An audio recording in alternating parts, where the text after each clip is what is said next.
Welcome to the Garrulous Gavel. I'm John Tico. In this episode, I talk with Sam Weiss of Rights Behind Bars, an organization that he founded that uses strategic litigation to advance and protect prisoner rights. We'll be getting garrulous with Sam about his transition from creative writing to law and about his time at Harvard Law School. We'll then tackle the hot-button issue of qualified immunity and chat with Sam about his experiences as the lead lawyer in one of the very few cases in which a prisoner has won on that issue in the U.S. Supreme Court. We'll then circle back to creative writing and hear about Sam's great unfinished novel and his plan to finish it eventually. Hope you enjoy.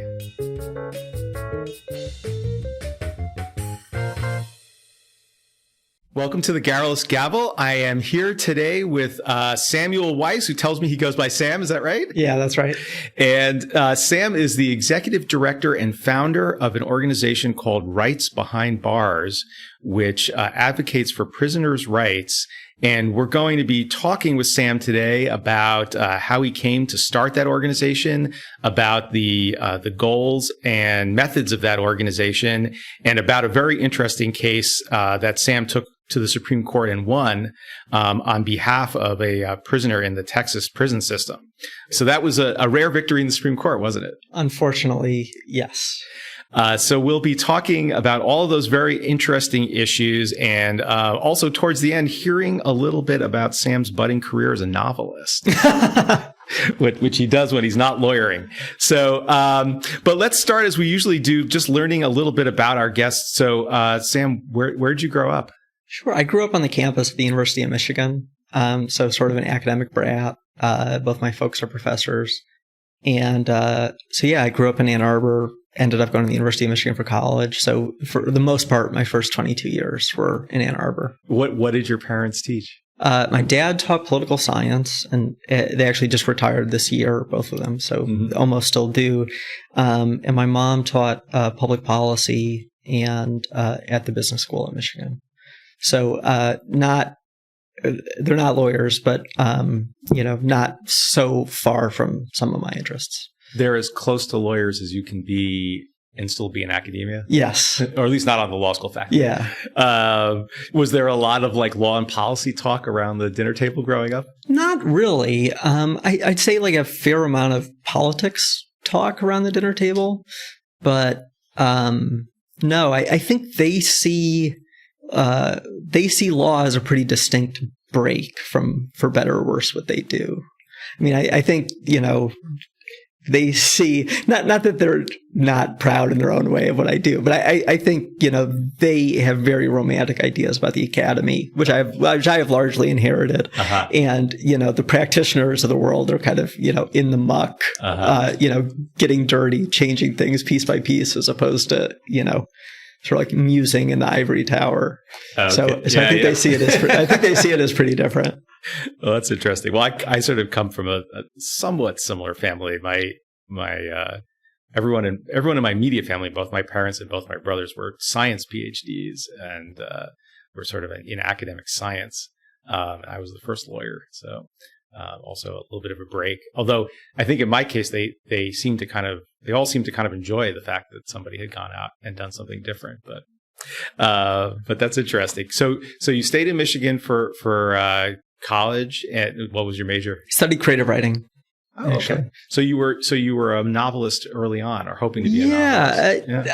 Aspiring at least. Yeah, I wrote poetry when I was younger, and then fiction when I was in college, and then had this somewhat period of disillusionment about it that I think was partly sort of standard angsty 20-year-old stuff, about, and I think partly a function of the fiction that was very popular at that moment. But I think it was, which I think was very apolitical. I think it was very, in a way that's changed. I think it was apolitical in the sense that it seemed very preoccupied with the question of what it was to be like middle-aged and to have a lot of the things that you want in your life and that to nonetheless be discontent, to sort of like be angrily washing a dish, and reflecting on what your life could have been. And that's an interesting question as far as it goes. I mean, it bears on my own life, but I always thought that there are more interesting questions in life. Sure. It made me have I think was probably an overreaction of disillusionment to the idea of, I felt like I had been given all these advantages in life and in a world that was very cruel and very unequal. And that the idea of sort of going to a cabin and sort of musing on my ideas would be selfish as opposed to trying to actually do something about it. Mm-hmm. But there is a great Western tradition of discontented middle-aged men as literary heroes, right? I'm just sitting here thinking I could probably name you 20 books off the top of my head where that's the overarching theme, right? This is indeed the case. Yeah. Maybe you're just not old enough. Like when you get to be middle-aged, that's when you can go to the cabin and write that book. I think so. Getting closer every day. I think that sort of attitude towards art is something that I've come around on some as I've aged. I mean, the idea that, the relevance of the material inequality of people versus like the more abstract ways that we all try to find meaning in our lives.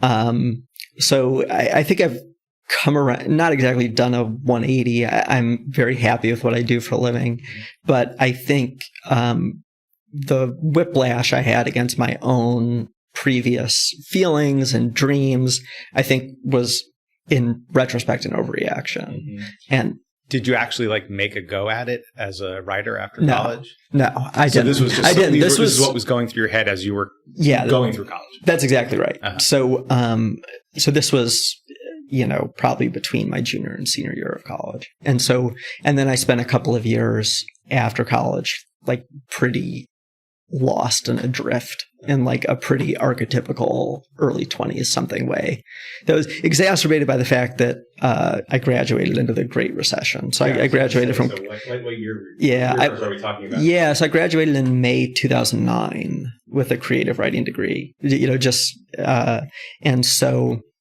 there wasn't a lot of opportunities for me in general. I also, my folks, God bless their hearts, they went to college and then grad school and then became professors, and now they're in their 70s. So they've never looked for a job the normal way. So I didn't have people to teach me how to do that. And so I ended up in a somewhat disheveled way, just working, different part-time jobs. And then eventually I lived in New Orleans for a while, which was an interesting place to be. It was only a few years after Katrina, and, did things like I taught standardized tests in rural high schools in Louisiana. But I helped run a tutoring program for second graders at a church. Different things. But I ended up becoming a paralegal and research assistant at a small law firm back in my hometown in Ann Arbor. And is that when you started to think about law as a possible route, or what led you to that? No, it was backwards from that. So I took that job. I moved home and took that job because I had decided I wanted to be a lawyer, and people had warned me, have a concrete idea of what that looks like before you get yourself into it.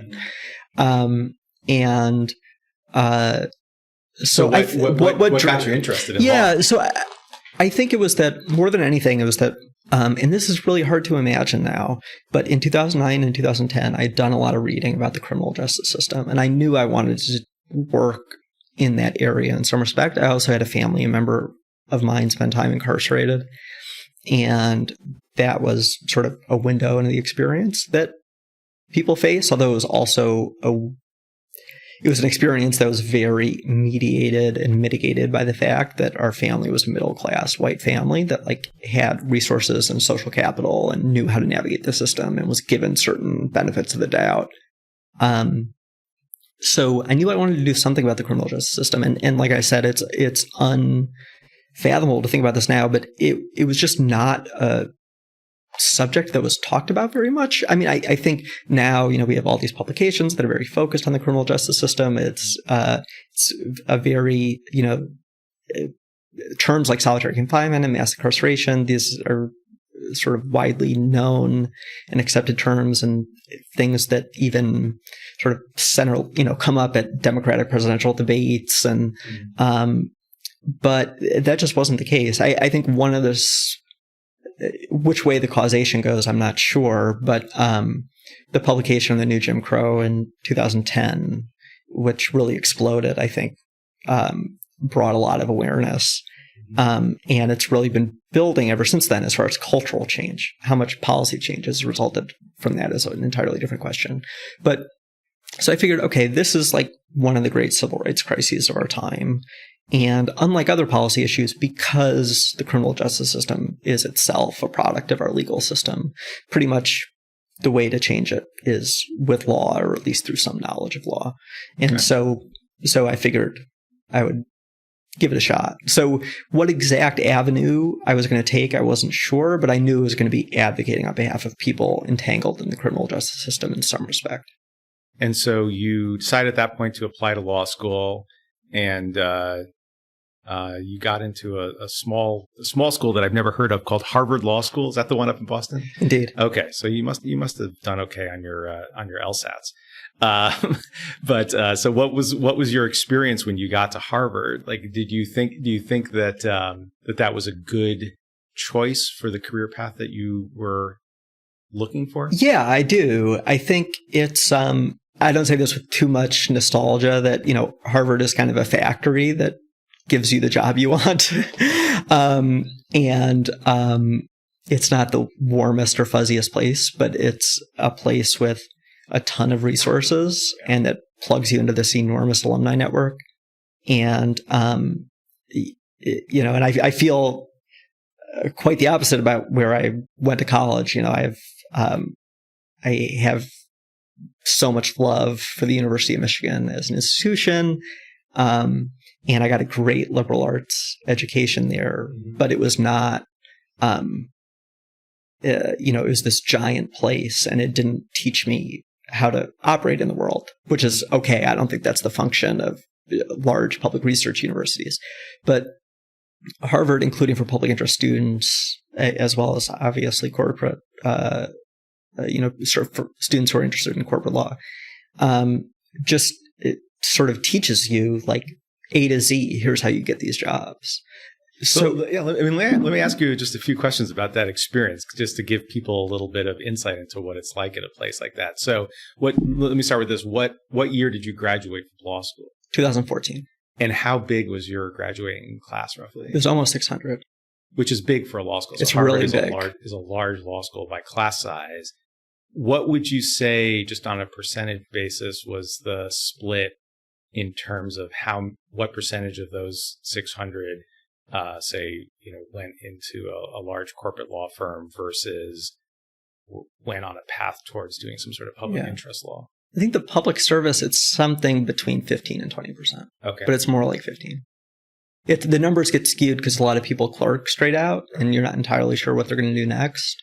But that's about what it breaks down to. And so what were the sort of resources that the school had for folks like you who wanted to go down that path as opposed to going to the big firms? Because going to the big firms, this was my experience in law school, going to the big firms was kind of easy. Yeah. They sort of came to you, right, if you went to a certain kind of law school at least, and just sort of offered you jobs with very little effort on your part.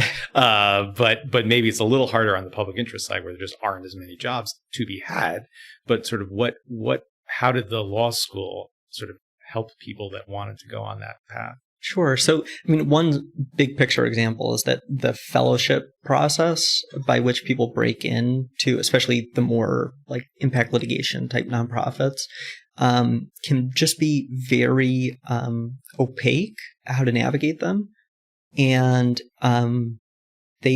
Harvard just has a staff of people that just sort of teaches you the tricks of like, this is what they're looking for, and reads your essays and teaches you how to sell yourself a certain way.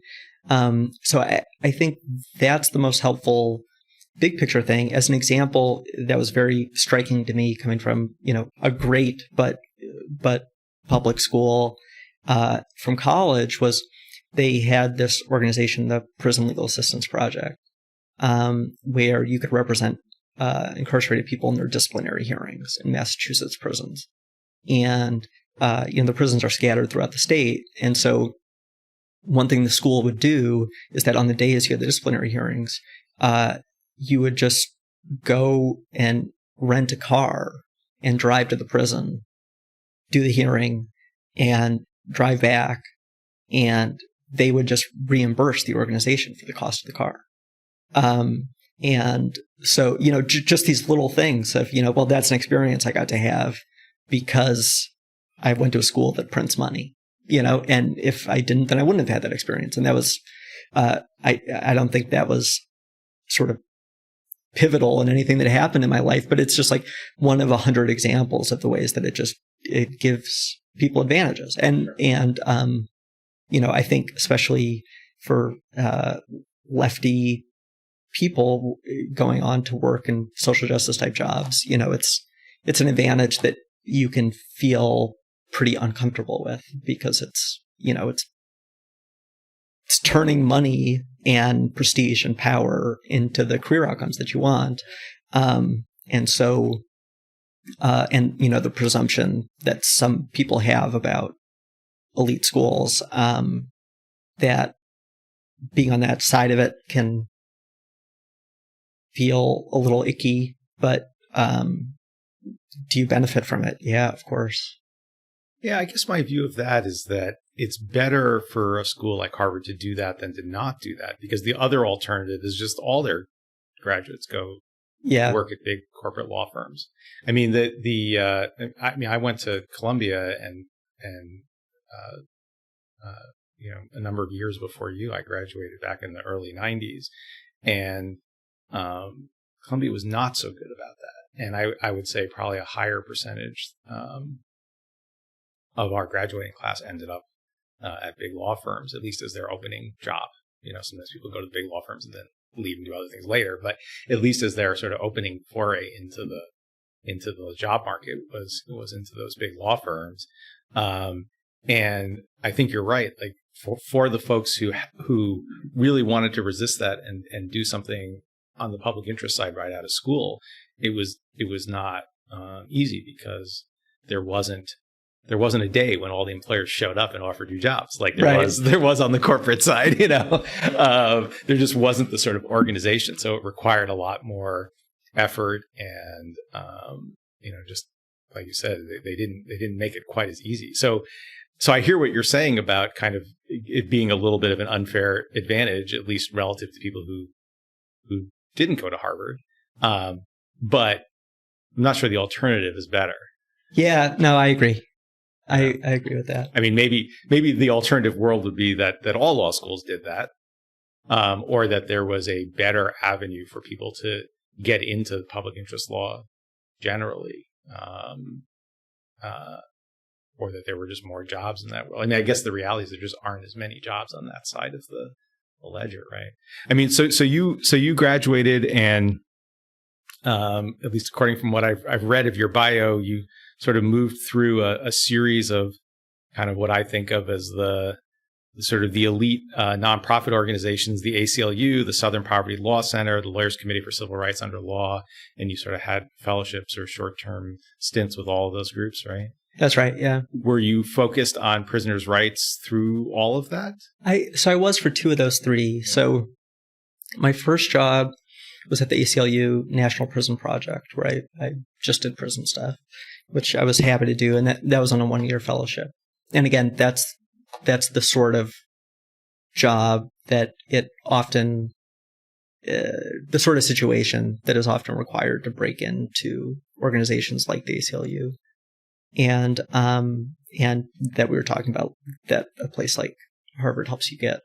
And then I knew I was in sort of an awkward position where I had lined up a clerkship for 2 years out of school, but my fellowship was only 1 year. And so it seemed like I was going to be able to stay at the ACLU an extra year and then circumstances beyond anybody's control changed, and that wasn't able to happen. And so what I ended up doing for the intervening year was that our co-counsel in some of our cases, who was a small office at the Southern Poverty Law Center in Jackson, Mississippi, they hired me to come down and work on the same cases that I had worked on from DC, but from Jackson for a year. And so those 2 years I was from very different locations and with somewhat different experiences, was doing the same sorts of prison cases for 2 years before going on to clerk. And we'll talk a little bit more about what those types of cases really are, but just to kind of round out the biography part of this. Yeah. So after those jobs, you went to clerk. Which court did you clerk on? I clerked on the Ninth Circuit. And when you were a clerk, did you see a lot of prisoners' cases from that perspective? Somewhat, yeah. So the Ninth Circuit has, a reasonably large prisoner rights docket. But yeah, one of the interesting things about clerking is you get to see this wide range of stuff. So I'd been pretty myopically focused on prisoner rights for the 2 years following graduation. And so seeing a broader range of types of cases, and also it was a pretty interesting year because it was the 2016-2017 term. And so Donald Trump won the election a couple months in, and you had the flurry of injunctions against him in late January, and the travel ban cases went up through the Ninth Circuit, not to my judge. So as well as things like the 2016 voting rights litigation in advance of the election, it definitely exposed me to a broader world of legal issues because I really had prisons on the brain. So for people who might be listening to this who don't necessarily know what a law clerk does, just give us a little bit of insight into what that job was like. Sure. It's basically like being a research assistant for a judge. And so judges have to be, it's this very solitary profession, especially for appellate judges.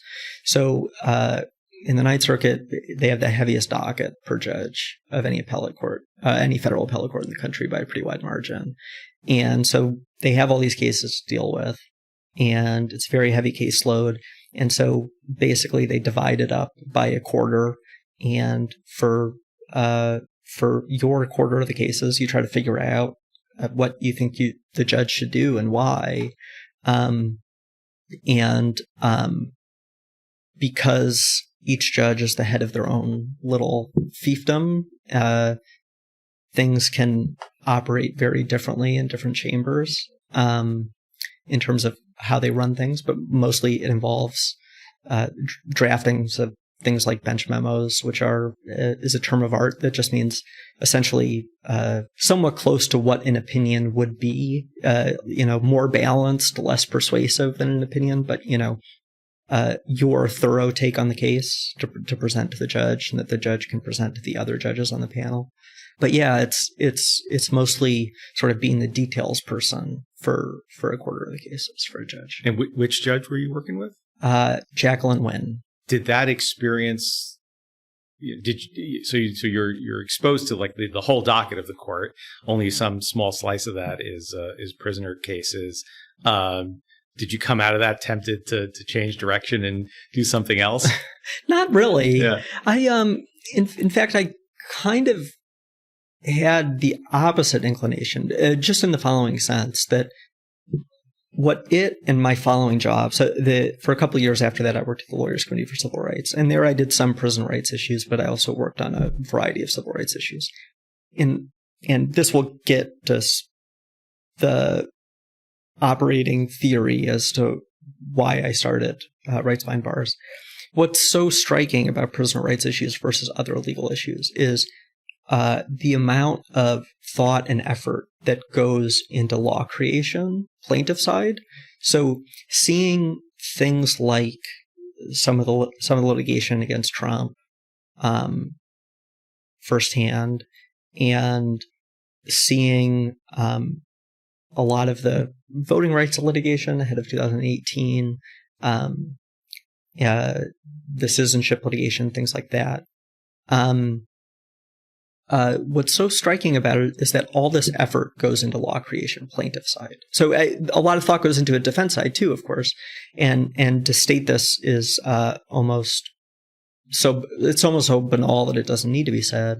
But a lot of time and effort goes into thinking about which plaintiff, which facts, which theories, which claims, which jurisdictions at which times. And progressive legal movements think like this. Conservative legal movements think like this.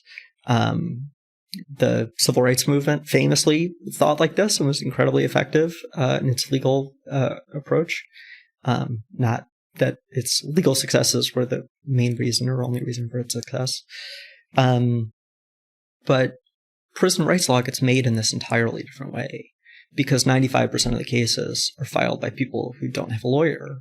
And a majority of the cases in the federal appellate courts are also filed by people who don't have a lawyer. And so you have the same sort of situation with something like voting rights, where you have defendants who are sophisticated and who are repeat players. But instead of having plaintiffs who are sophisticated and repeat players and interested in thinking long term about law creation, you have almost exclusively people who are incarcerated and handwriting their petitions from a prison cell. And some of them, of course, do a very good job at it. Most people really struggle at it for reasons that any of us would. Prisoner rights cases make up 15% of the docket in the federal courts. And yet, the law around these issues ends up getting made in this very chaotic way, because you just have this ocean of cases where one side is not represented and where judges don't particularly like dealing with the cases and don't really give the plaintiffs fair shots all of the time. Right. So let's maybe set the stage a little bit by talking about what we really mean when we talk about prisoners' rights cases. So you said 15% of the federal docket are these cases. That's a huge number of cases. That's probably thousands of cases a year, I imagine. Yes. What, if it's possible to give us like a real thumbnail sketch of what are the rights that a prisoner has that they can assert in court? Most of them are rights that anybody has, but because they are incarcerated, those rights are more often infringed by the state. So, you and I have First Amendment rights. People who are incarcerated have First Amendment rights too. The same things with, unreasonable searches or seizures, or the right to be free from excessive force. So some of the constitutional rights or statutory rights also that you and I have, people who are incarcerated have, but the state largely infringes those rights. And the question is how much can they do so? And then there's rights unique to the prison context because through the restriction of their freedom, they have lost the inability to protect themselves.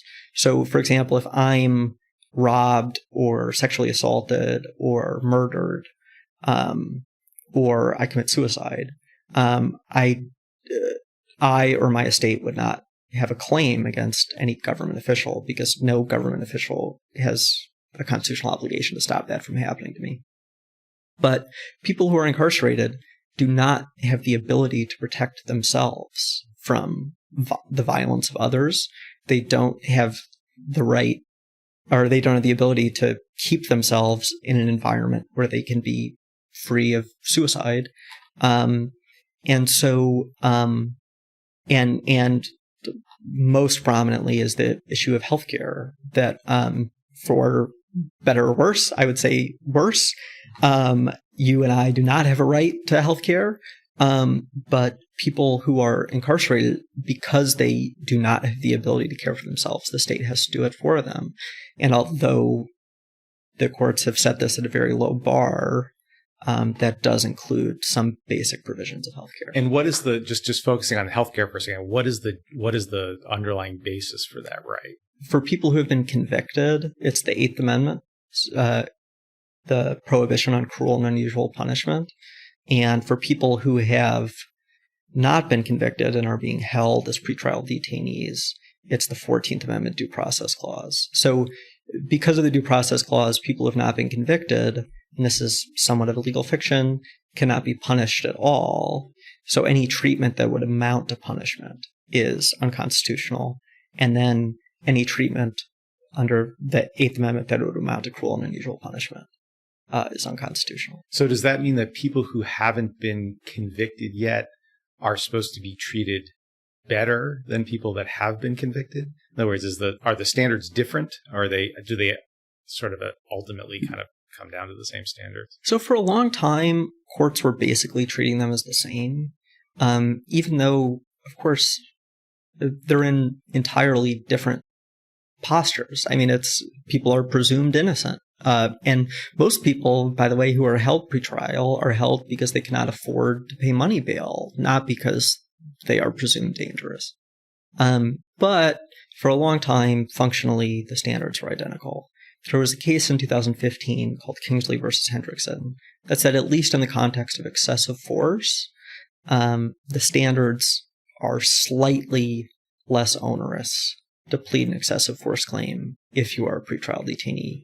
And 3 circuit courts since then have expanded that to all types of constitutional claims, or at least to other types of constitutional claims, implying that it would apply to all constitutional.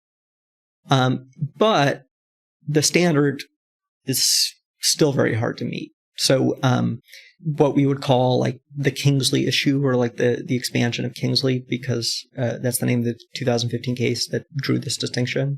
While it certainly matters, it's not really the case that in general pretrial conditions are so much different from post-conviction conditions. And in fact, in some cases can be pretty awful. I mean, it's just been in the news. I don't know if you've been following the story up in New York about Rikers Island. Yeah. As I understand it, those were primarily or maybe exclusively pretrial detainees. Is that right? Mostly pretrial detainees. Yeah. And so so today is what are we, September 14th? Is that today's date?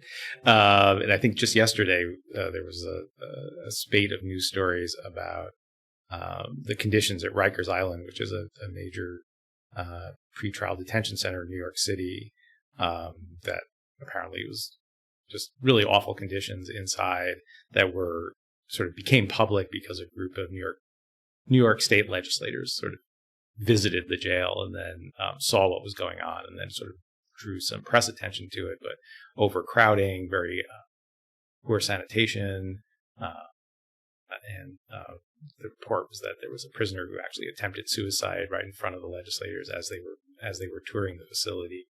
And what the Department of Corrections is saying is that the problem is largely a function of the fact that the jail, I don't know, is jail the right term for a pretrial detention center? That the jail is understaffed, and that a lot of the people who work there just call in sick and don't show up, and so they just don't have the manpower to sort of maintain the facility. I don't know whether that's true or not. That's the story that they're telling, but it certainly sounds from those stories that the conditions there were pretty awful. And now whether like that, I mean, what is your take hearing a story like that about the conditions at Rikers Island? Are those the types of conditions that give rise to legal claims? Yeah, absolutely. And you could think of the legal claims against a place like that in 2 buckets. So one is a public interest class action where you're saying you want to represent everybody in a facility and say that there's a substantial risk of serious harm, which is the 8th Amendment standard, or also the 14th Amendment standard with arguably a different mens rea standard, to everybody at the facility, whether it's because of the medical care there, or the mental health care, or the overuse of solitary confinement. And just before you go to the second one, so if you bring that type of claim, are you seeking money, or are you seeking primarily like injunctive relief or kind of reform measures? In the class action context, you're going to be seeking equitable relief. Yeah. Yeah, which means you're basically asking for some sort of change in the conditions of the prison. Right. And the injunctions or the settlement agreements in these types of cases called consent decrees can often be really long, and it's not a simple order of, you've been held liable, you owe this much money. These cases normally have a lot of experts on each side, and they write out detailed plans about how to bring the facility back into compliance, which means that there's also a lot of monitoring post-judgment or post-settlement. It's almost like changing the management of the institution through litigation. It is, yeah. And there have been contexts where the facilities where the statewide systems have been so unable to comply that they've actually gone into receivership, and the courts have actually appointed people to run certain aspects of the system. Okay. And I cut you off. You're about to say that there's sort of a second avenue. And the second avenue is to represent individuals in their individual claims. And that's for both damages and for equitable relief. And I think it's true that, most prisons and jails in America, you could find a lot of individuals who've had their rights violated and that have litigable claims. I think for several different reasons and on purpose, it's hard to make a living litigating those individual type claims. So the prison rights bar is relatively small. It's hard for the lawyers to make a living. It's hard for the lawyers to make a living litigating those claims. And what is that, just because the prisoners have a hard time proving economic harm? Yeah, so I think that's part of it. I think there's the fact that both juries and judges are not fond of incarcerated people. So even if you can prove up your case, they feel like they don't want to give the incarcerated person what they're entitled to. Trent Taylor, who we'll talk about later, actually brought a case pro se for excessive force because he got shot in the face with a grenade. It's these little beanbag grenades. He brought a case for excessive force. He got it all the way to trial pro se in the federal district courts in Texas, which is not easy. And he won the trial and pro se, and the jury awarded him $0 in damages. Mm-hmm. So when you say he won, what did he win? He won nothing. But he got a judgment saying he was right. He got a judgment saying he was right. Yeah. That it was excessive force. But that he didn't suffer damages. Yeah. And so that's part of it, that you just have some of these institutional biases, but also you have the Prison Litigation Reform Act which was a bill passed during the Bill Clinton era that caps and limits attorney's fees in prison cases in various ways that single them out.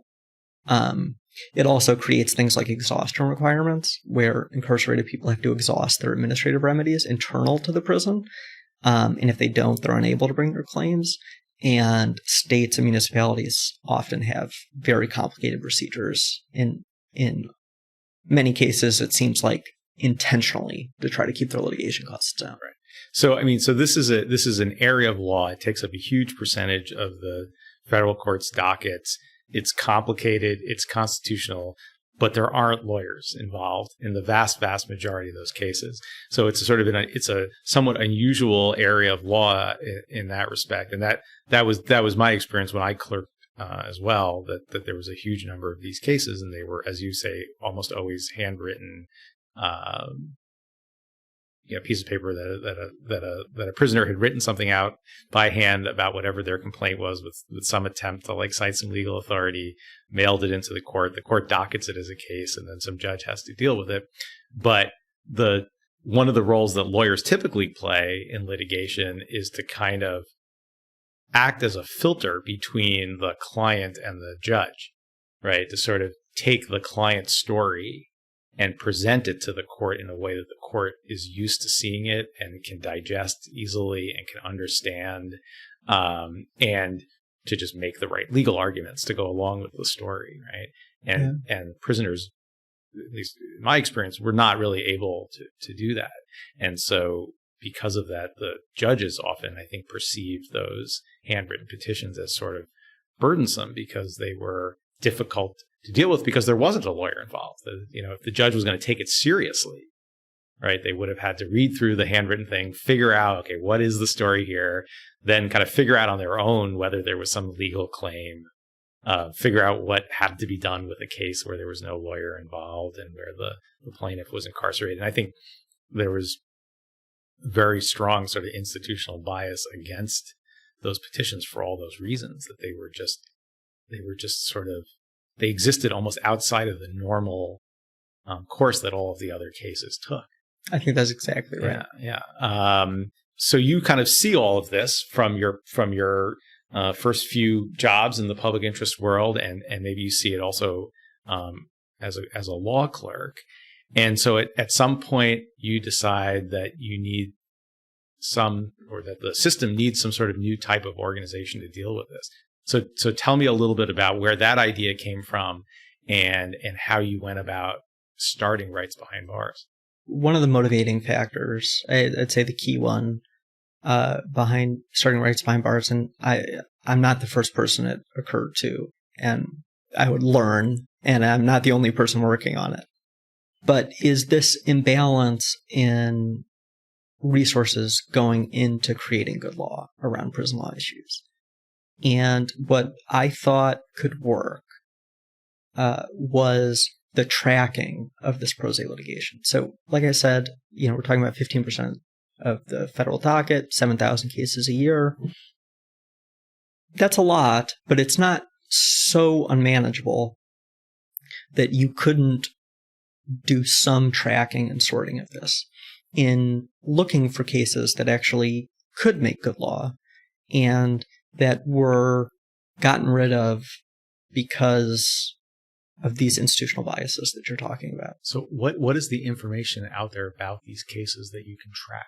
So it's fairly crude, but I have a series of very broad Westlaw search terms on prison law issues that I think are controversial or in question. And any opinion or order that is uploaded to Westlaw that has one of these words in them, and also prison, jail, or detention in any of its iterations, gets emailed to me each morning, and I quickly go through them. And it took me a while at first, and now I can go through them pretty fast. And so those are primarily decisions of the court that you're then looking at. Mostly. Or just decisions of the trial court level. Right. Mostly. Sometimes procedural decisions, sometimes dispositive decisions. Okay. And so you're sort of intersecting the case after something has already happened. In other words, That's right. You're not literally sorting through the 7,000 filings. Correct. Yeah. Okay. Correct. Although once something catches my eye, then I can go back through Pacer and start pulling pleadings. And so did you start doing this sort of before you started Rights Behind Bars, like this process of like looking for good cases? I did not, which I should have. When I was at the Lawyers Committee for Civil Rights, I had a boss who was encouraging of me to take on my own projects and cook up my own things. And I should have taken that opportunity to give this a test run. But I didn't. Yet I felt like it would work. And then about 6 months or so before I was able to start the organization, I actually talked to somebody else who was basically already doing this on some issues. And for them, it was working. And which kind of gave me two reactions. I kind of had this feeling of great despair, because it was like, okay, I had this idea, somebody's already doing the idea, and they're really smart and doing it really well too. It's not even like, they're mediocre and I can be better or something. But with the encouragement of friends and family, I was told, this is actually a good thing because it proves that the model works and there's more than enough work to go around. Where was this other person? How were they operating? This was David Shapiro at the MacArthur Justice Center. So he and his colleagues who, they have a team of just like absolutely brilliant, wonderful people. And, I owe a lot to the fact that they were really generous with me instead of seeing me as some sort of competitor or something. Mm-hmm. This is back in the early days, because Rights Behind Bars, when it started, was just me as an individual. And now we're up to a larger staff, although still quite small. But they do this sort of tracking. I mean, they have, highly skilled paralegals who spend a long time at corporate firms, Supreme Court practices and stuff to do the tracking. And this is only part of their role, and prison work is only part of their work. They also do other criminal procedure issues. So after you clerked, what was this the next thing you did, or were you in some other job and thinking about this? Or? Yeah. So I was at the Lawyers Committee for Civil Rights for 2 years. That was after your clerkship? That was after my clerkship. So you have this idea of how to kind of find good cases in the prisoner rights world.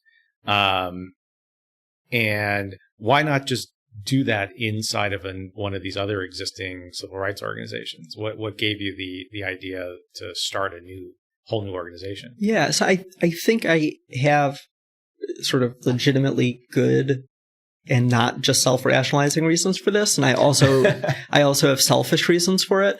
I think the good reason to do this is I wanted an organization with a certain ethos, and part of that is I named the organization Rights Behind Bars because I wanted to lock us in to just doing prison work. My attitude has always been that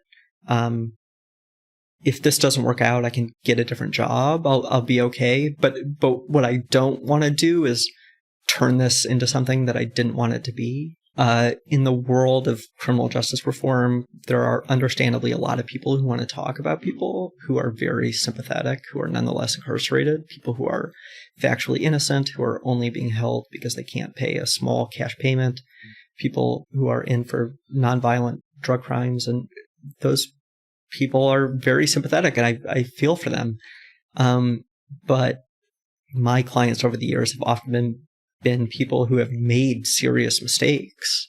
And one thing, we talked earlier about how I just knew I wanted to do something with the criminal justice system. And what really attracted me to prison work specifically was that you can throw out some of this moral calculus of,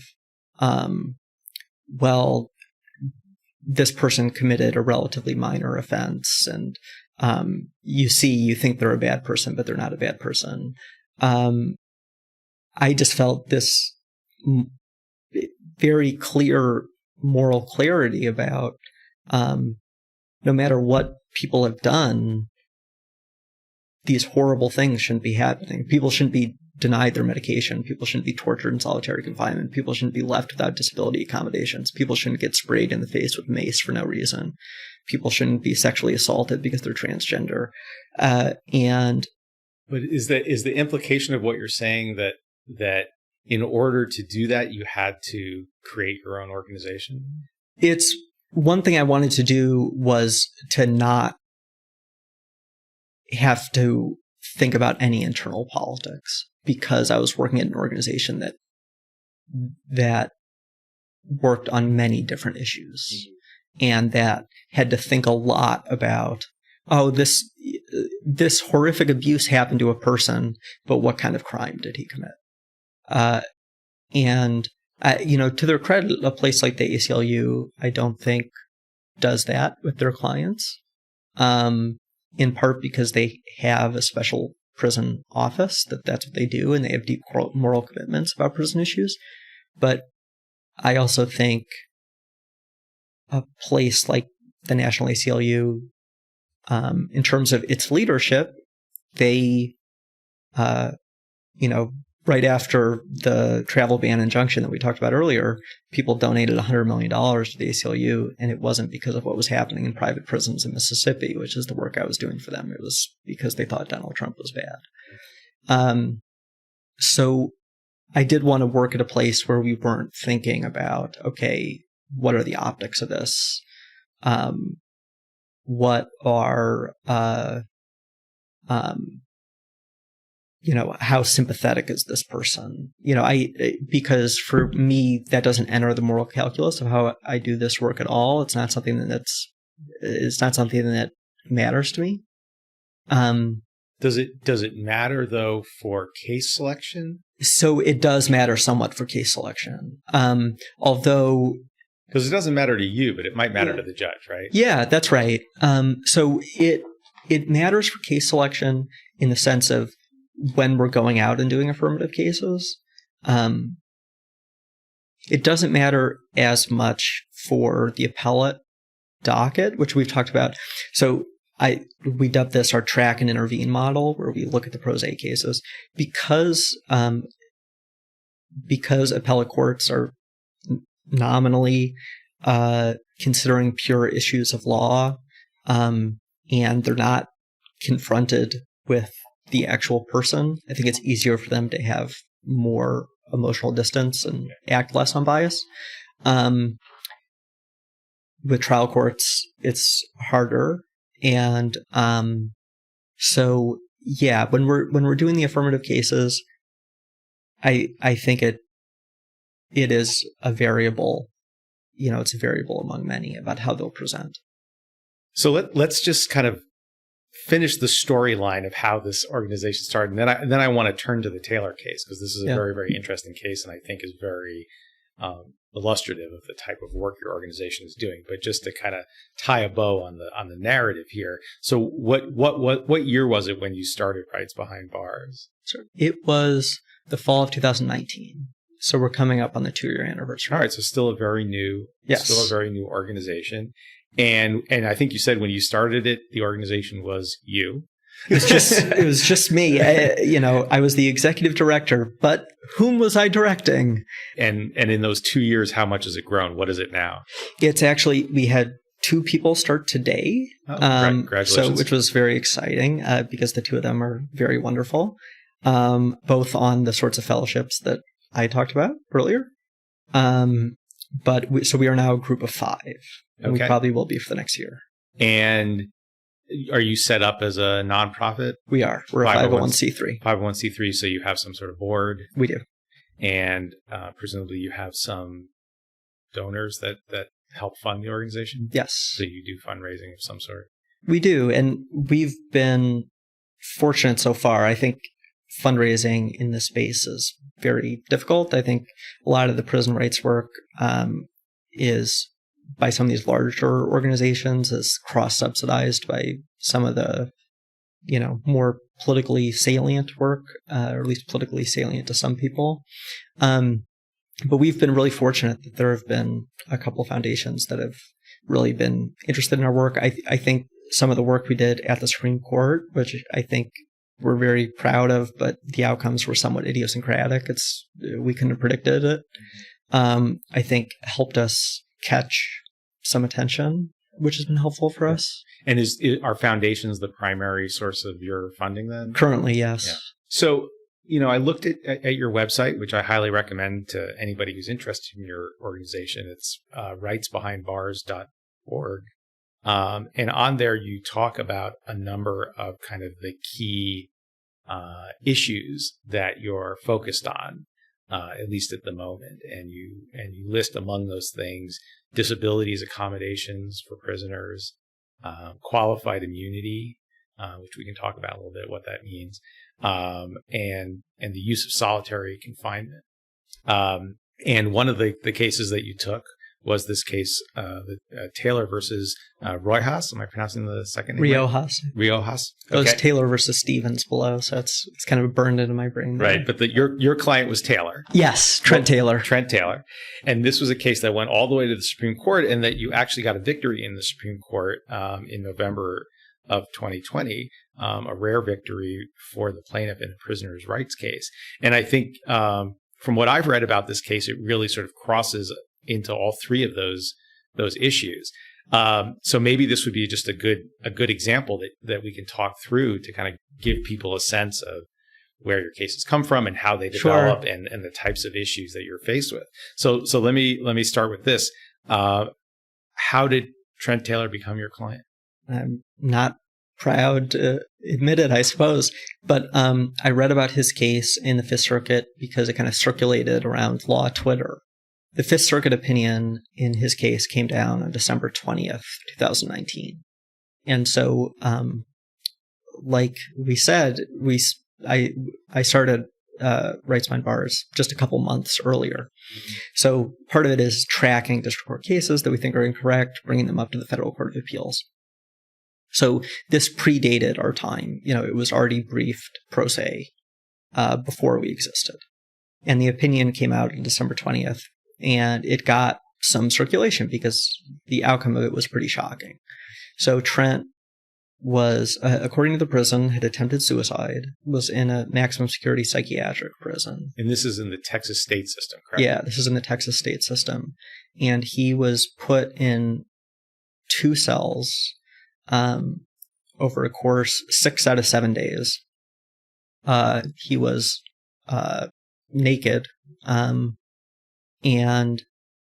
both cells in different ways were had been flooded with human sewage from their previous occupants. And so, for example, in the second cell, it had actually, there was no bathroom. There was just sort of a drain in the middle of the cell, and he could not, it had been backed up. And there was nowhere to sleep except on the floor. And so he had to sleep nude. It was also freezing cold. In the urine and feces of another incarcerated person. Again, this is a psychiatric unit. And so the condition of the cell gives you some insight into how people with psychiatric issues in general are being treated. Right. And I'll just say that the description you just gave is entirely consistent with how the Supreme Court describes the case in their opinion. And just so people don't have to take Sam Weiss's word for what the case was about, let me just read this description, because when I read it, it's just so shocking and really quite emotional, actually. So this is how the Supreme Court described the conditions. They say that Taylor alleges that for 6 full days in September of 2013, correctional officers confined him in a pair of shockingly unsanitary cells.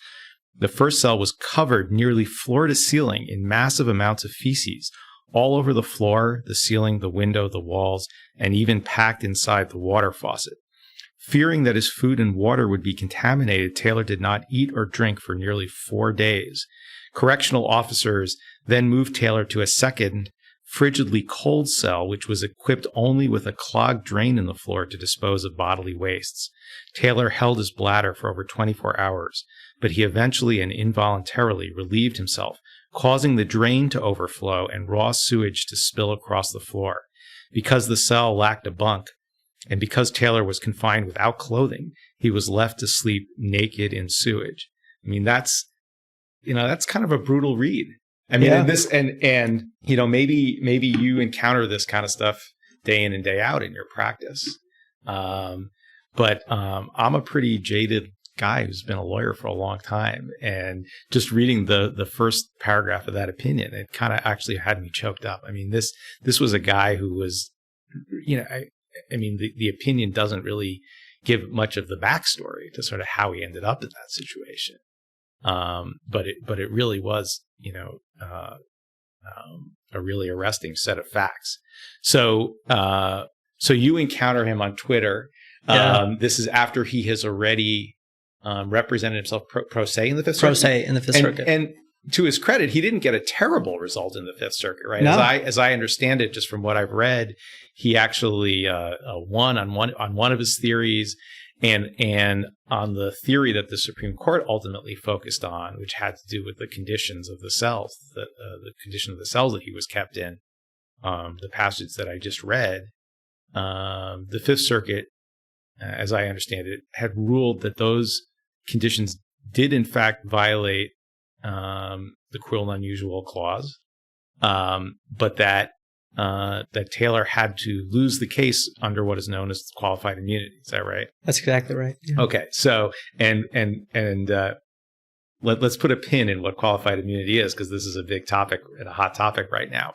But just to pick up the story, so you see about this on Twitter, and then what happens? Did you reach out to Taylor and say, "Hey, I'm a lawyer. I'd love to represent you. Let's try to get the Supreme Court to do something about this"? Yeah. So, my first thought wasn't to a cert petition. It was to an en banc petition, because this was a very this was about as conservative a draw as you could get on the Fifth Circuit. So it was 3-0. It wasn't 2-1, but he had a very conservative draw. And there's actually been a fair amount of fighting on the Fifth Circuit about qualified immunity, including one of the real conservative voices to speak up about qualified immunity is Don Willett, who's a Fifth Circuit judge based in Texas. And in an en banc case called Cole versus Carson from the previous year, there had been a lot of sort of intra-conservative fighting about the merits of qualified immunity. And just to explain what you mean by en banc, so this is the Fifth Circuit Court of Appeals. So the federal judicial system is at the appellate level is organized into these circuits that are sort of regional. And the Fifth Circuit, I think, is Texas and Louisiana? And Mississippi. Okay, Texas, Louisiana, and Mississippi. So all of the federal appeals from those three states go through the Fifth Circuit. And there's a large group of judges who sit on the Fifth Circuit. They sit in 3-judge panels to hear a particular case. And Taylor had lost in front of a 3-judge panel. And one of the options that a litigant has in that position is to file what's called a petition for en banc review, which would have asked the full set of judges on the Fifth Circuit to hear the case as a larger group to reconsider the decision of the 3-judge panel, right? That's exactly right. Okay. And, so pick up the story from there. Yeah. So I tried to get in touch with Trent. So I sent him messages on JPay, which is a privatized service by which you can pay for emails. Because as we all know, emails cost money, just like ours. But he was unable to respond. Some states have 2-way JPay. Some states have 1-way. Texas is 1-way. So I was trying to get in touch with him. I could not. And it was aggravated by the fact that the opinion came out on December 20th. And so the first week, it was the week of Christmas. And the reason I say the first week is because you only have 14 days to file an en banc petition. And you can seek an extension, but you can't seek an extension unless you're the guy's lawyer and he's agreed to want to seek an en banc, to seek en banc review. So it took me a week just to get an answer from the prison about setting up a legal phone call. And that answer was no. Because I was in this catch-22 where you can only set up a legal phone call if the client is your client. So you cannot set up an attorney-client phone call with somebody who is not already your client. And there was no way I could get of making him my client without talking to him first. Could he have requested it? He could not have. Could not have. So I knew. So how is somebody in his position supposed to go about hiring a lawyer? They're supposed to come visit you in the prison and talk to you, which for most situations is fine. But I live in Washington, D.C., and he was in a prison in south of Houston. So you're faced with this sort of Kafka-esque dilemma, but you did end up representing him. So how did you untie that knot? So finally, and it was only later that I came around to this idea of because smarter people than me encouraged me about a cert petition. I really thought the shot was for an en banc petition, even if it didn't actually go en banc. I thought some of the judges, including some of the conservative judges, would dissent from the denial of rehearing en banc and write an opinion about these horrific facts and about how bad qualified immunity is. And the people who are interested in eliminating qualified immunity or limiting qualified immunity are interested in these more and more of these opinions. Every judge they can get to sign on one of these, they take as a real victory because it shows momentum building. So finally, his case came down on the 20th. On the 27th, on a Friday, they told me that they would not arrange a legal phone call with me and that I would have to come in person, and that also they didn't do attorney-client visits on the weekends. And so the first day I could come would be Monday. And so I flew to Houston on Sunday night and rented a car and drove down to the Darrington unit to talk to Trent. And I thought a few different things. One, I thought they might not actually bring him out to me. I thought because this had gotten some attention, I thought maybe some fancy law firm had sent somebody down the next day to go talk to him from their Houston office, sent some associate, or he wasn't going to want, he's very, very talented jailhouse lawyer. I thought he might not want representation. So I had absolutely no idea what was going to happen. But I went down there. They brought Trent out. Trent said, "Are you the guy who's been writing to me?" I said, "Yes." And I said, we got 4 days to try to get this en banc petition together if you want.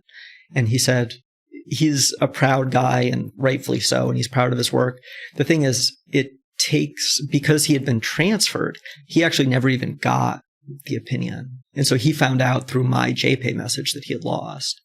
And so he actually wouldn't have been able to file the en banc petition only because he didn't know the result, which is actually kind of a common occurrence we find. So either because something with the prison mail or because they've been transferred. So he said, he's a proud guy. He said, since you came all the way down here, okay, go do it. And I had him sign an agreement, and I filed a motion for an extension, but that week was the week of January 1st, and so courts were mostly closed.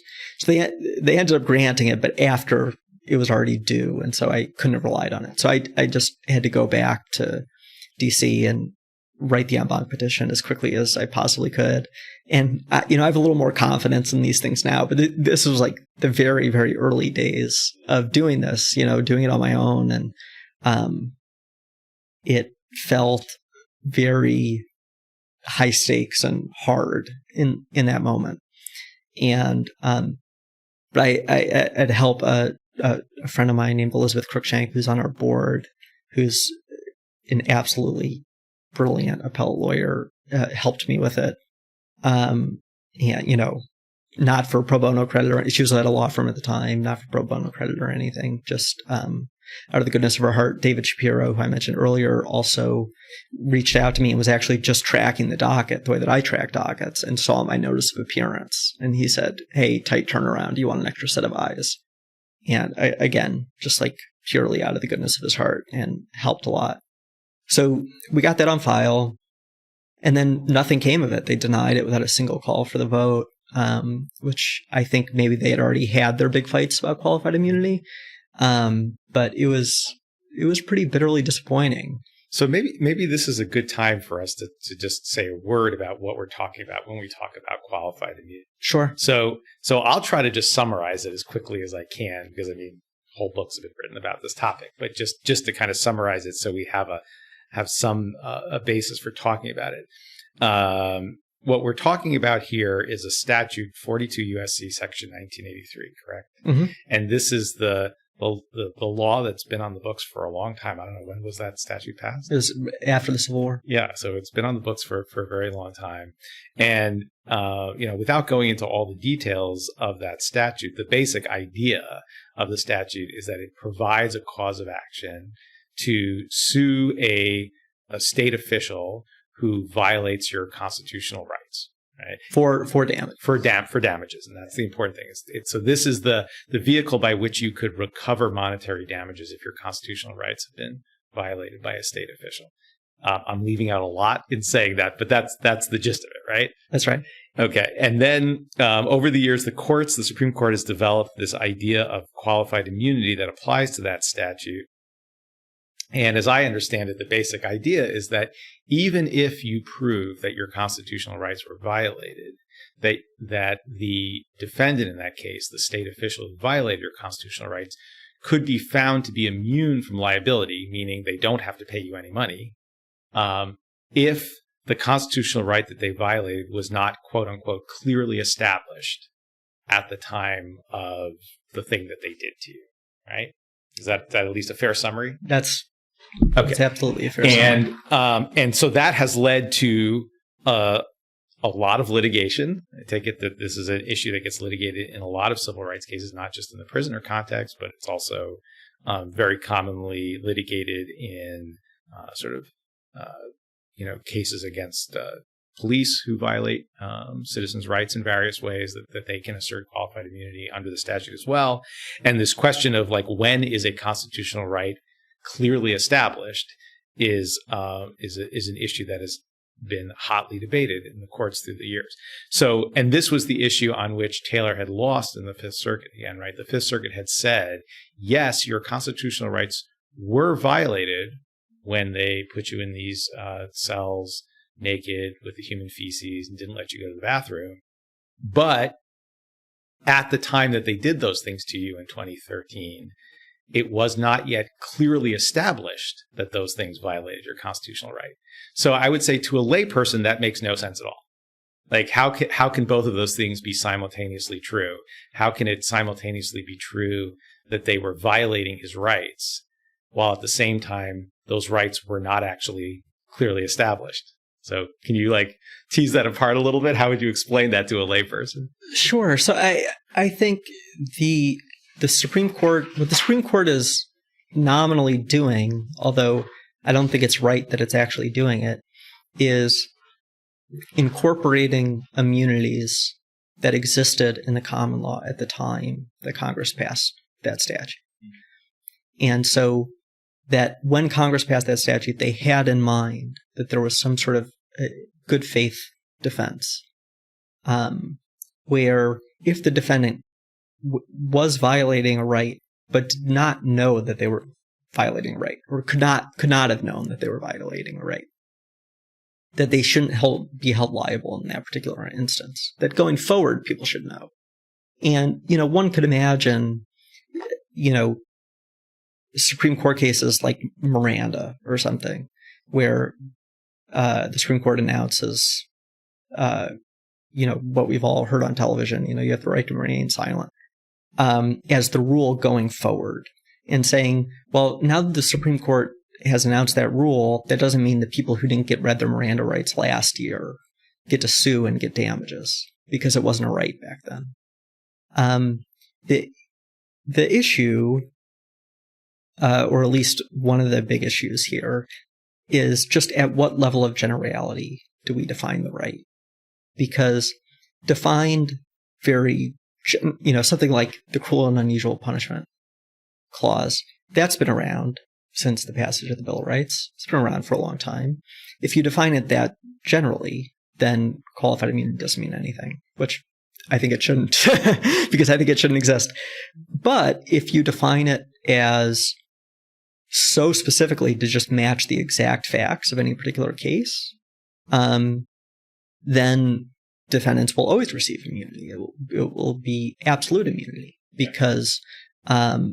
and that's sort of what the Fifth Circuit did in the Taylor case, right? That's right. They said, well, we had a case sometime in the past where we said keeping somebody in a feces-covered cell for 3 days did not violate their constitutional right. We know that if you kept them there, like for some really long period of time, eventually their right would be violated. And in fact, we think 6 days violated his rights.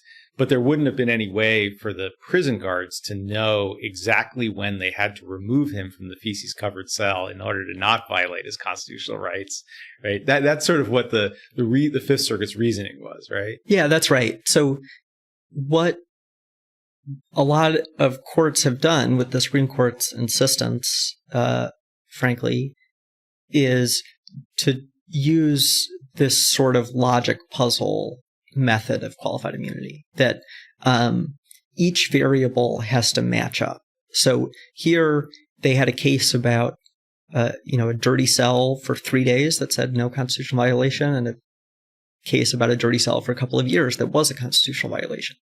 So the variable of length of time had not been clearly established. Now, of course, another variable here is like how dirty is the cell, and what are the other circumstances around here, and looking at that holistically. But that's not what the Fifth Circuit did here. Right. So the en banc petition doesn't work. And the next step in litigation, if somebody wants to keep going from that, is what's called a petition for certiorari, which is the request to the Supreme Court to hear an appeal from the circuit courts. Right, the Supreme Court's jurisdiction is what we call discretionary. The vast majority of people who ask the Supreme Court to hear their cases, the Supreme Court says no, thank you, not today, and that's the end of their case. I think they accept a lot less than 100 cases a year, roughly. Yeah. So your chances of and they get thousands of cert petitions. So your chances of having the Supreme Court ever hear any particular case is very low. But you took a crack at it in this case, right? And you filed a cert petition.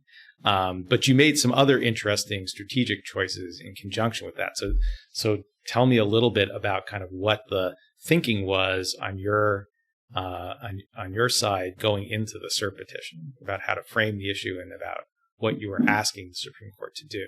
Sure. So we wrote the cert petition at this particular moment in time in which people thought, advocates around the issue thought that there might be 5 votes on the Supreme Court to eliminate qualified immunity entirely. They weren't sure of it. They thought it was possible. And mostly this has come up in police shooting cases. The Supreme Court from 2011 to 2017 took this very reactionary turn against police shooting cases and did what they called summarily reversed, which is when a case is granted, reversed and remanded before there's even briefing or argument.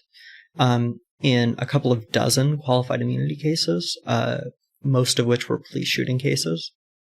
And that had mostly fizzled out over the last few years. There were personnel changes on the court. And there was a lot of public backlash to this decision to do this constant error correction in favor of police officers, but never error correction in the other direction. So, a series of people across the ideological spectrum, led by some people at the ACLU, some people at the Cato Institute, were building a real cross-ideological coalition to try to get the Supreme Court to reconsider qualified immunity.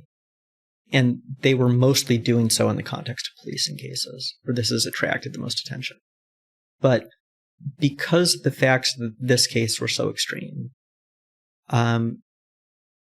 people who are smart about these kind of things encouraged us to take our shot. And the coalition working on these sorts of issues was happy to support our petition in the way that they had supported other petitions.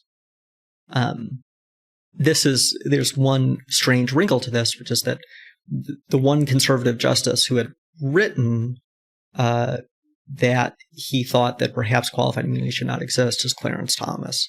But Clarence Thomas also thinks that Eighth Amendment prison conditions claims should not exist. And so he could not be our fifth vote when he could be the police shooting case's fifth vote. So in some ways, we were an unlikely choice for the decision to eliminate qualified immunity entirely. But on the other hand, we had these truly shocking facts, and I think a demonstration of the vacuity of this logic puzzle method, that it ends up sanctioning conduct that we all know is abhorrent and that is entirely divorced from what was supposed to be the purpose of qualified immunity, which is notice to the defendant. I mean, of course, what the defendants did here to Trent was unconstitutional, and they knew it. Once you decided to file a cert petition, were there other strategic choices you had to make? I mean, were you specifically asking the Supreme Court to do what you call, quote unquote, error correction? Yeah. So what we tried our best, and I worked with Kelsey Corcoran, who's a wonderful lawyer who's now at Georgetown, as well as Elizabeth Cruikshank and Tiffany Moore. we tried to conjure up a circuit split on these issues, the sorts of splits that the Supreme Court takes to resolve. I think it was not the world's most compelling demonstration of a circuit split. So I think we had this really big ask and this really small ask, which were more compelling. The big ask was get rid of qualified immunity entirely. And like I said, we were part of this series of petitions asking for that at this moment when it really did seem possible. And then we also said, just summarily reverse this because this is such a shockingly wrong decision. And so what we were doing was asking the court to do the inverse of what it had done so many times from 2011 to 2017, where it was engaging in error correction again and again and again, but only in one direction. And what we asked it to do was, if you're going to engage in error correction in that respect, let's engage in error correction here and summarily reverse. And so the other cert petitions that asked the Supreme Court to reconsider qualified immunity entirely were all filed before ours, and they were all denied. And so we saw the writing on the wall on that one. We figured at the very least they would have done something like held them for a little while to see alongside ours, see which one they were going to take. And they did hold them for a while. It seemed like they might be doing something with them. And of course, the internal processes of the court are secret and we don't know what happened. But one way or another, they were all denied. There was one dissent from the denial of cert, which was, or maybe it was a concurrence, but there was a separate opinion written by Thomas about, again, questioning qualified immunity. But we knew that they were not going to grant cert on that key issue because they would have done it already. And the medium issue we thought was always a bit of a long shot, but we always thought it was possible to look at this really shocking situation and say, we're going to apply this with some intellectual consistency. If we say qualified immunity is so important that we're going to break from our usual trends and engage in error correction, we'll do it on one side of the ledger and we'll do it on the other. And that's what they ended up doing. And so the Supreme Court issues their decision in November 2, 2020, right? And they issue what's called a per curiam opinion, means that it's not signed. We don't know who wrote the opinion. But it appears that 7 of the 9 justices went along with it. Justice Barrett was on the court but not yet hearing cases, so she wasn't included, and Justice Thomas dissented. But the other 7 apparently signed on to this per curiam opinion. We don't know who wrote the opinion, but the opinion basically says that the wrongdoing that these government officials were charged with was so obvious that even though there wasn't a directly on point, case out of the Fifth Circuit, that satisfied the normal qualified immunity standard, and qualified immunity would not apply. So they sort of took the view that at least under this set of circumstances, there are certain constitutional rights that are so obvious that even if no court has specifically applied them in that particular context, that specific factual context, that the defendants are still sufficiently on notice that they can be held liable under 1983, right? That's right. And there was a case from 2001 that held that, another prison case called Hope versus Pelzer. That was an Alabama prison case where a man was attached to a hitching post and left in the hot sun. And an opinion from the court held this same line of reasoning. This was before the qualified immunity doctrine got really out of control, but held that anybody would know this was an obvious constitutional violation, even if we didn't have cases on point. And so a lot of people. There were a lot of bad puns on this subject, but a lot of people felt like hope was dead, and that with the new court and its the new doctrine on qualified immunity, this sort of exception. I mean, appellate courts had very explicitly said, we don't think hope means anything anymore. And here they followed the reasoning of hope, and then they cited it. Right. And so it brought that obviousness exception back. Yeah. So, I mean, this is a fantastic victory that you got for Mr. Taylor, a highly unusual result in the Supreme Court. And I read your cert petition, and it was really excellent. So you did, you and whoever else contributed to that brief really did excellent work on the briefing. And I'm sure that by doing that work, you brought yourself to the attention of the court, and the Supreme Court has a lot of internal politics as well. But one of the things that you learn if you practice law in D.C. for a while is that the court is not blind to who the lawyers are on cases, and certain cert petitions get a harder look just by virtue of whose name is on that cover of that brief. And if you've done a good job and won a case in the past, I'm sure it will help you as you try to get more of these cases going forward. But let me just play a little bit of devil's advocate with you. Please. About the question of, what the sort of real world impact is of this case and of this type of litigation. So if I was a sort of a dour skeptic, I might say, well, okay, you got a good victory here for Mr. Taylor, but you haven't really changed the playing field. All the Supreme Court is doing, according to their own logic, is just applying their prior decisions to the unique facts of this case. And they disagree with how the Fifth Circuit applied those same decisions to the same set of facts. But that's just one group of judges disagreeing with another group of judges about how to apply a legal standard that they all agree on as the standard to some unique set of facts. So how is this going to be helpful to the next case, to the next prisoner who has some different set of facts, who's mistreated in some different way than Mr. Taylor was? What is the impact of the Supreme Court's decision in Taylor going to be on the next case? I mean, you could make an argument that it shouldn't have any impact. They haven't changed the law. Yeah, so I don't have to imagine being a dour cynic. It comes entirely naturally. And I'll nonetheless give my feelings about this. Yeah. So, yeah, they didn't change the doctrine at all. But I'll give you one empirical fact and one sort of legal realist type fact. So one is that we had another cert petition in a case called McCoy versus Alamu, where we also asked for summary reversal. Another prison case out of Texas was actually written by the same judge. The judge confused their names in the opinions, actually, because I guess he was writing them at the same time and couldn't tell them apart. And somehow it slipped through the law clerks and editors and stuff. You can go on Westlaw, it's still there.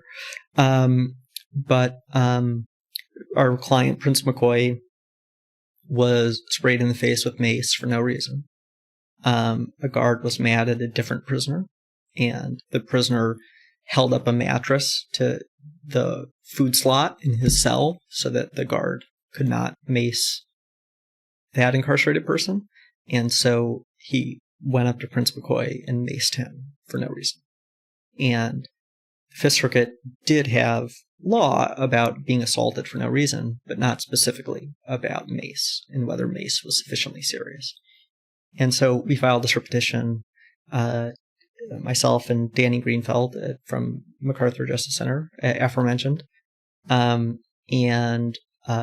That was, the Supreme Court granted, vacated, and remanded that and said, see Taylor. And so that's one example of, those are quite different facts. But once again, the court is saying it's pushing back against a certain methodology, I think, which is that the logic puzzle methodology against all exceptions. The Supreme Court now pushed back on two ways, or in two circumstances in one term. And I think that matters in part because of the legal realist fact, which is that for a long time, the legal standard of qualified immunity has not really changed since 1982. However, in 2011, when the Supreme Court started summarily reversing court after court after court after court, particularly the court where I was on, the Ninth Circuit, on qualified immunity cases, especially in policing cases. Reversing them in favor of the police. Reversing them in favor of the police.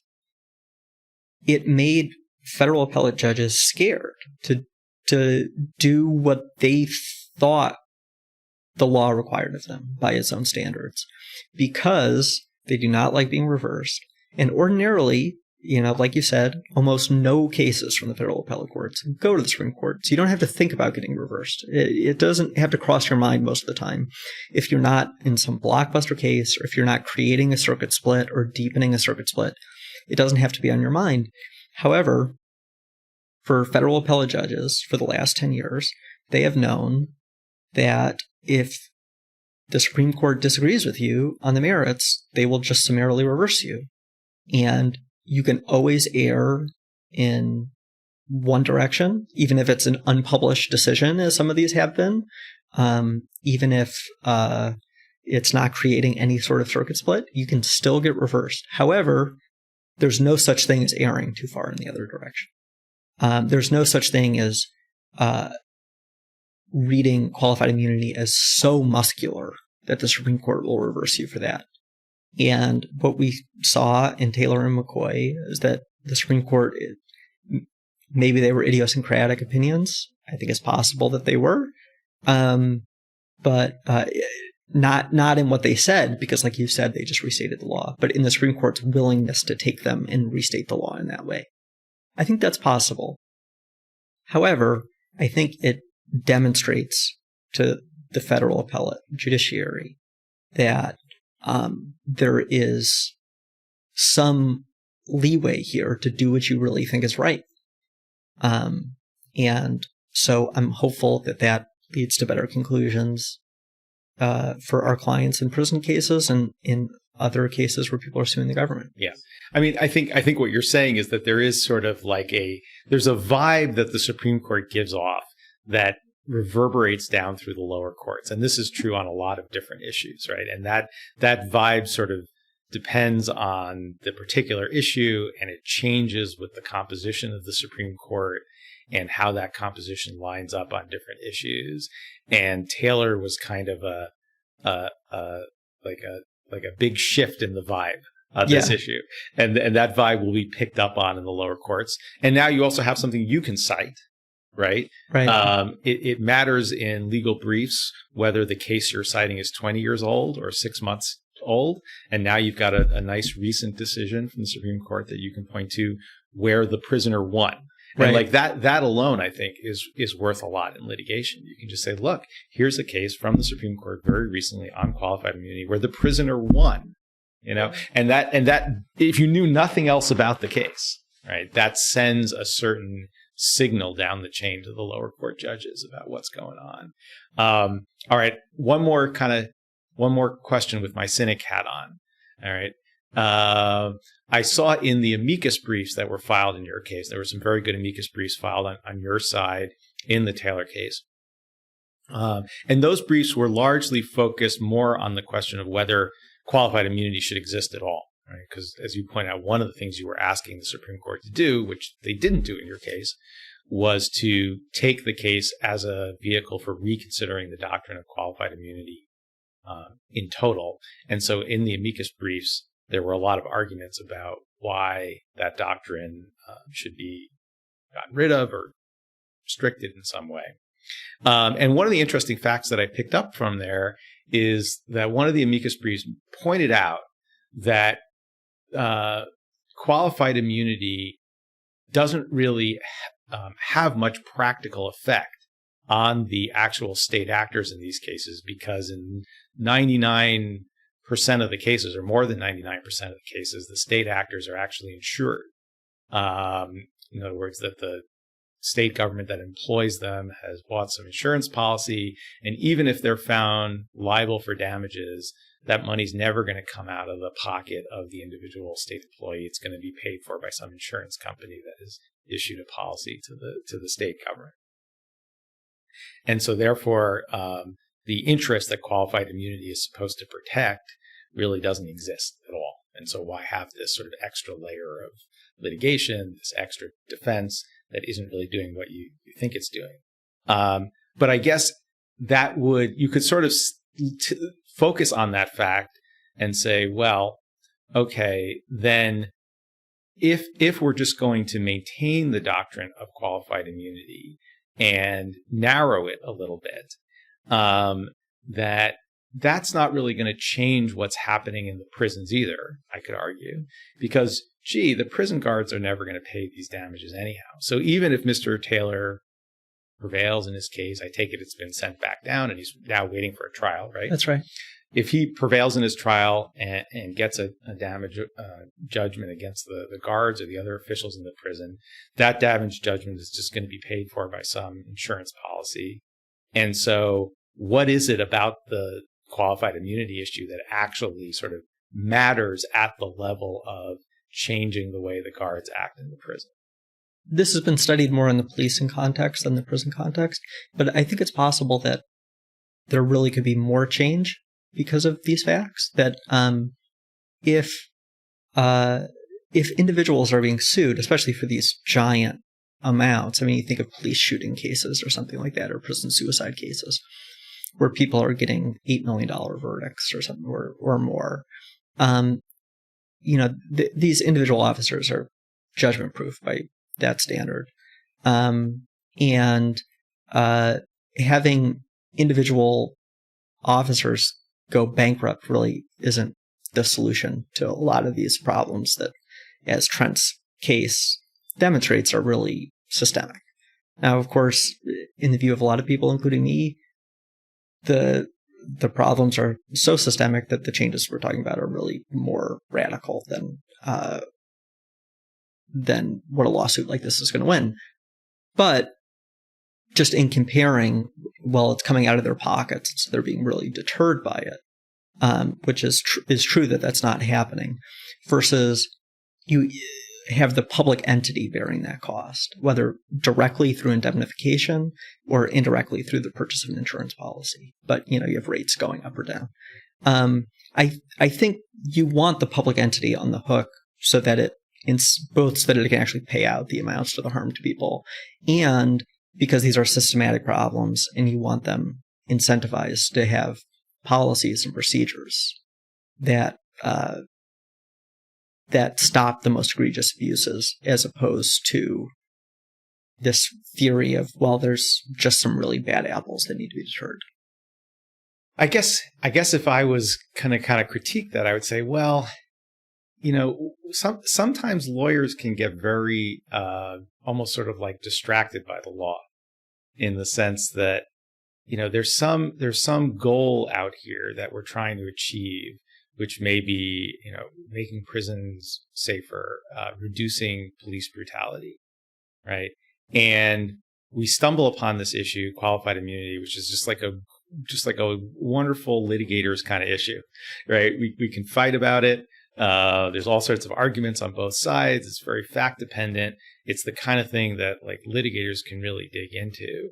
And so a lot of effort and a lot of brain power gets devoted to litigating and fighting about qualified immunity, which, is maybe one could argue is kind of distracting us from like the bigger picture or the bigger reform that could be more effective. In other words, let's say you achieved complete victory on qualified immunity and the Supreme Court issues an opinion 2 or 3 years from now saying, we were wrong, no more qualified immunity, we're eliminating that defense. And that would be a moment that I'm sure lots of people in the law world would cheer, but it's also one that may not really have much sort of on the ground effect, right? And so, what would you say to that critique? Well, I think there's a lot of truth in what you said. I mean, I think there is an impulse to mistake the legal victory for the on-the-ground victory. I think that eliminating qualified immunity would be a positive step, but in the grand scheme of things, is it some sort of panacea for fixing problems in prisons? Self-evidently, no. So I think all that is true. I don't think it's quite right that at least plaintiff side litigators are distracted by it, in the sense that in constitutional damages claims, it's a defense in every case. So it's something we have to deal with in every case. It's not that we want to, we're not getting distracted by it. It's something we just have to overcome each time. I do think that it's possible that in discussions of social change more broadly and policy change, as you noted, this is just a gloss. Qualified immunity is not in Section 1983. It's just a gloss that the court has read into it, not into the Constitution. Congress could change it if they wanted to. And last summer, when people were marching against racial inequality and police brutality, a lot of people were chanting "end qualified immunity," which, maybe you had the same reaction I did, which is that as a civil rights lawyer, that's a pretty jarring thing to hear, that this thing that felt like a pretty niche issue, or at least an issue within the professional sphere, is now going to the mass public in a lot of ways that's encouraging. In other ways, it has that reformist tinge of this is a tweak to the system that we know very well that isn't going to fundamentally change the problems that are wrong with it, and that people should be dreaming bigger. So if that's the critique, then I agree. And I'll say, we haven't talked a ton about our affirmative litigation, which is more movement based, but we don't think the law is the solution to every problem. It's just, and I do think that as lawyers, you can have the problem of, what is the hammer, and so everything starts looking like a nail. And fighting back within yourself and within your organization, I think, is hard and important. So what we are trying to do is make incarceration somewhat more humane, somewhat more bearable, somewhat more expensive, frankly, with the hope that states and the federal government will do less of it. But we don't think we're one injunction away from the world where we want to be. This is just one tool in the toolkit. So we've been talking a lot about some of the great work that Rights Behind Bars does on behalf of prisoners, and some of these very, very intricate legal issues, and the fantastic victory you got in the Supreme Court. But let me just ask you a question that's near and dear to my heart. I mean, I started with my partner a law firm 20 years ago, and part of the fun of starting your own organization, totally apart from what that organization does substantively, is just figuring out how to create and run an organization. And one of the nice things about being the founder is that you get more say than other people, perhaps, over that organization. You can build an organization that runs the way you want it to run. So, tell me a little bit about Rights Behind Bars as an organization, and whether you've done anything interesting in that regard. Yeah, so that aspect of things was very important to me also, about an organizational culture that I would want to be a part of and that I value. And so from the beginning, we talked a lot about non-hierarchy and workplace democracy, which was funny at the beginning because I was the only person who worked there. So there was a unanimous vote on every issue. But democracy works when you've got a nation of one person. This is true. There's no dissatisfied minority. And then as we grew from 1 to 2 to 3, and then to 4, and then back to 3, and now to 5, as of today, we are really trying to internalize some of those the non-hierarchical values that really drive our work into our own internal processes. And so we do that a few different ways. One is that on big picture decisions, we do it through collective decision making, through consensus. And when we only had one person or two people, we would draft members of our board to be on members of selection teams. And that when you say selection teams, that you mean in terms of case selection? Sometimes in terms of case selection, also in terms of hiring. Okay. And, decided that we were going to be unanimous and we were going to talk it through until we reached consensus. And that even I, as the nominal executive director, did not have a bigger voice than anybody else. Another thing that we've gone to this fall is a flat salary structure. So every employee makes the same wage, whether they're a lawyer or not, or whether they're a senior lawyer or a junior lawyer. A tricky thing about non-hierarchy is that, a democratic workplace is that it still needs to be efficient, and these things can be in tension with each other.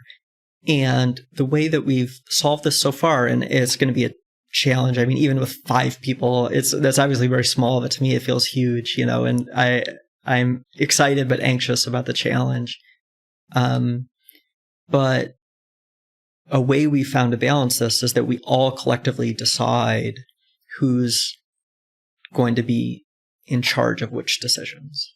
But then we agree to live and die by those decisions. And so in cases, we put 2 people on a case, there's a point person, there's a second.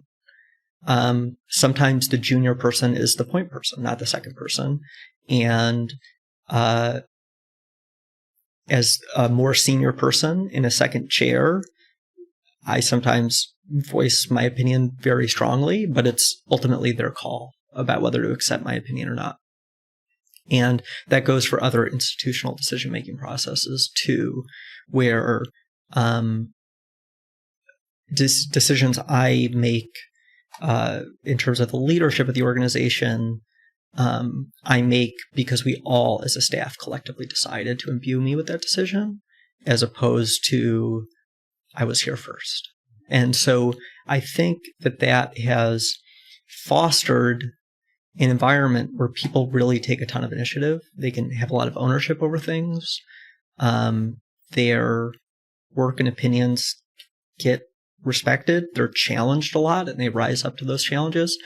I do think with this type of structure, I mean, with any small organization, you were talking about starting your small firm, in the early days, personnel is absolutely everything. And I think that's basically true no matter what. I mean, if you have a small organization and a small budget, who your staff is, it's like, that's the whole story about whether you're going to thrive or not. And I've just been lucky to get to work with really wonderful people.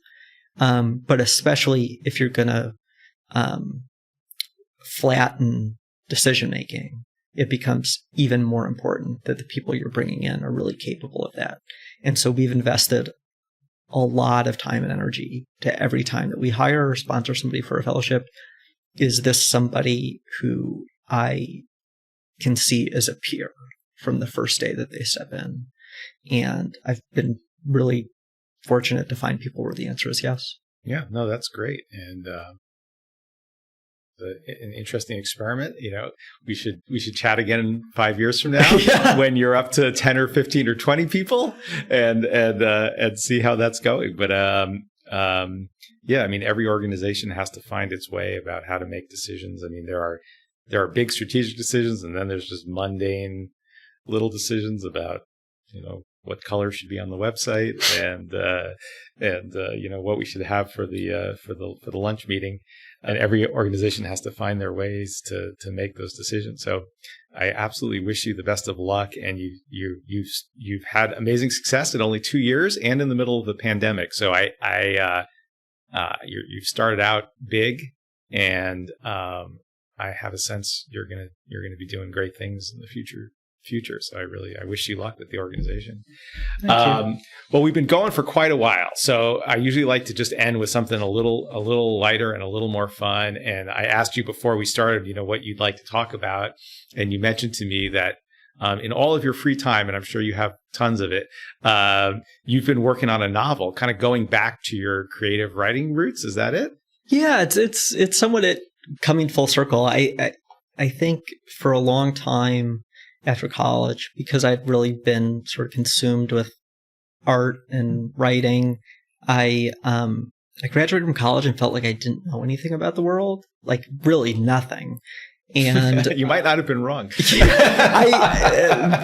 rub is I don't think I was wrong. The problem is I spent the next 5 years reading a bunch of nonfiction books, and then I felt like I still didn't know anything about the world. So I was like, okay, I'm never going to figure anything out. So about 5 years or so ago, I started reading fiction again more seriously, and it's really improved my life and been really meaningful to me. And someone who's been a real inspiration to me is my wife, who is a really talented writer. Her day job is as a lawyer, but she doesn't sleep very much. She writes magazine articles and does podcasts, and is really good at everything to an extent that's quite annoying for those of us around her. But we'll edit that last part out of the podcast. She knows my annoyance at her being so good at life. But she, a few years ago, decided that she was going to write a memoir. She'd been kind of wrestling with it for a little bit because she didn't want to write a navel-gazing book about she's had an interesting life, but she didn't really want to write a like A to Z, here's a bunch of weird stuff that happened to me book. But she did think that her life could be an interesting window into like a lot of political and social and cultural subjects that were worth exploring and that she'd like to explore. But again, with her life more as a vehicle for it than as sort of a story by story type memoir, something like Educated by Tara Westover, which has been on the bestseller list for a long time, which is, a young woman who had a lot of strange things happen to her and writes beautifully about them. That's not the book she wanted to write. And so because she is good at life, she decided she was going to do this. And then she wrote a book proposal, and then she got an agent, and now she's actually written the book and turned in the manuscript and got a publishing deal, and it's coming out in the fall. And so that was a bit of an inspiration to me in some sense of, every book at some point is just some words in a Word document, that's, and so I did start a couple of years ago. My initial goal was to finish it before I started Rights Behind Bars. Obviously, we're 2 years into it. It's not finished. But it's your great unfinished novel. It's yeah, the unfinished great American novel. But it's been nice to have fiction back in my life, and it's nice to have her there to edit the things I'm working on, and for me to edit the work that she's doing, because it's a memoir, but it really is literary. So, she could have, slapped a fake name on it and called it autofiction if she wanted to, because it's written and reads like a novel. So what's your unfinished novel about? Yeah, so it's about, it is navel-gazing, quasi-autobiography. It's about a middle-aged man who's angsting in a cabin in the woods. Is that what you're going to tell me? That'll be my second one, I think. I'll write it as a middle-aged man angsting in the woods. So I'll feel like I've really got that experience. Well, it's about sort of a younger, more idealistic person spending a lot of time in prisons and seeing a lot of the horrible things that are happening there, and being sort of moved by a lot of the vitality in life that exists, even in such challenging situations, but also a lot of bleakness at the difficulty so many people are experiencing and how much of us are turning our backs to it. The stories are made up, but the theme about somebody going to the Deep South, spending a lot of time in prisons and having a reaction to that shapes a lot of their worldview. Comes from real life. It comes from real life. It's not exactly an exercise of the imagination. I'll put it that way. Yeah. So I've most of the chapters done in some sense. I've got the beginning and the end done, and other stuff outlined. And it's a pretty rocky draft, and frankly, not something I normally talk to people about because I feel like. But this is the thing. I think in I think I'm doing you a favor by making you talk about it, because I've had the same experience. I do some creative writing as well, and I think there's something by surfacing yourself, by admitting to the world that you're doing this. Maybe you'll find that incentivizes you to kind of get to the end, because now everyone who listens to this is going to be waiting with bated breath. So, like, what have you given yourself some sort of deadline or timeline? So I have not, because I've blown past my various deadlines. The first one was when I started Rights Behind Bars. My most recent one was when my child will be born, which I would knock on the wood if there wasn't a microphone sitting on top of it. My wife is due in December.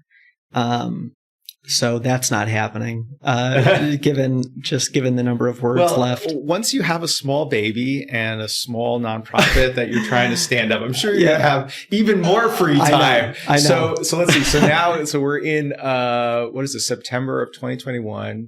You're about to have a baby in a couple of months. Yeah. Congratulations, by the way. Best of luck with that. Appreciate it. So my prediction is you probably finish the novel by like 2030.